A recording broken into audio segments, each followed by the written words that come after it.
Last 2 weeks I've been cleaning the shop, and I've got quite a bit of trash I pulled out of the shop already. A lot of it has to go to the dump. Not all of it, but like those sawhorses are going to stay. But at least now I can kind of function in here, and they're still not organized, but at least it's not completely unworkable in here. I got a lot of room to work. It was just crap everywhere when I started.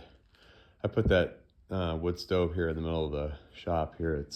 That's where the chimney goes up. But I got my weight bench in here, and I'll start working out again, I think, in here.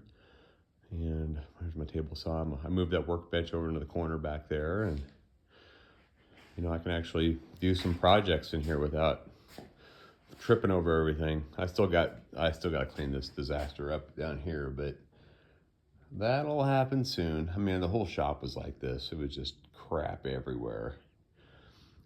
But there's a lot of cool stuff in here too. There's like all these old pulleys and bike parts and miscellaneous old farming stuff.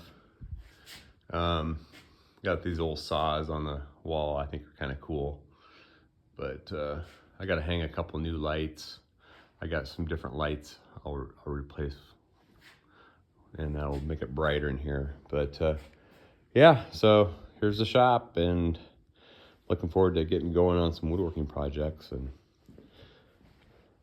I still got quite a few apples left over from the apple cider party. We're gonna make some more cider here pretty soon for Thanksgiving, but they're nice looking, pretty good apples. They're pretty good. Anyway, that's what's going on today.